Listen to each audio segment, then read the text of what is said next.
प्रकृति सिखाती है बहुत कुछ। हमारी आंखों के सामने बहुत कुछ हो रहा है, हमारी आंखों के सामने बहुत कुछ घटित हो रहा है, हम अनभिज्ञ हैं, हमको समझ ही नहीं आ रहा कि प्रकृति रोज सिखा रही है कि जलना तो पड़ेगा। और देखो कहानी इसकी, ये बर्ड किंगडम का राजा है ईगल। प्रकृति रोज सिखाती है कि if you want to become eagle तो आपको जलना पड़ेगा। 70 साल औसतन उम्र होती है, 70 साल ईगल का उम्र होता है सर। लेकिन इसकी कहानी का ट्विस्ट क्या है, और वो ये है कि 40 साल जब ये हो जाता है तो इसकी जो चोंच है ये बेंड हो जाती है, आगे से सॉफ्ट हो जाती है, शिकार नहीं कर पाता। व्हेन ही रीच 40 इसकी चोंच बेंड हो जाती है, सॉफ्ट हो जाती है, शिकार कर करके शिकार नहीं कर पाता। इसके जो पंख हैं जिससे उड़ता है वो इतने भारी हो जाते हैं कि वो छाती से चिपक जाते हैं, इतने भारी हो जाते हैं कि छाती से चिपक जाते हैं, इसको उड़ने में तकलीफ होती है। इसके जो पैर हैं जिससे झपटा मारता है वो नाखून टेढ़े हो जाते हैं, कर करके 40 साल।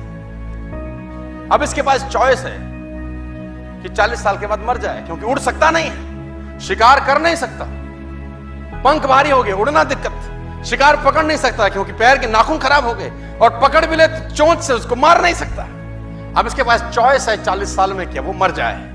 लेकिन मैं आपको बताना चाहूंगा प्रकृति सिखाती है कि ईगल ऐसा नहीं करता।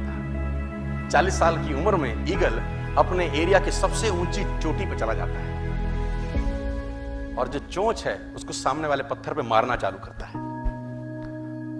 जब चोंच पत्थर पे मारी जाती है तो पीड़ा होती होगी, और वो पीड़ा सहता है, मार मार के पत्थर पे मार के खून निकलता है, लहूलुहान हो जाता है, दर्द से मर रहा होता है, लेकिन मारता रहता है और चोंच को तोड़ देता है।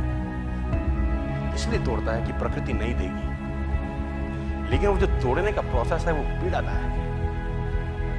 सेम कहानी है, जो पैर के नाखून रहते हैं उसको रगड़ता है शिला के ऊपर, रगड़ के तोड़ देता है उसको। कितना पेनफुल रहता होगा। लेकिन हर ईगल की जिंदगी में ऐसा दिन आता है 40 साल, जैसे ही चोंच निकलती है कहानी यहां खत्म नहीं होती, नई चोंच आती है, फिर वो उस चोंच से अपने परों को तोड़ता है, अपने जिस्म से अपने ही पर उखाड़ता है, क्योंकि वो पर उसके उड़ने के लायक नहीं रहे। भयंकर पीड़ा होती होगी, भयंकर।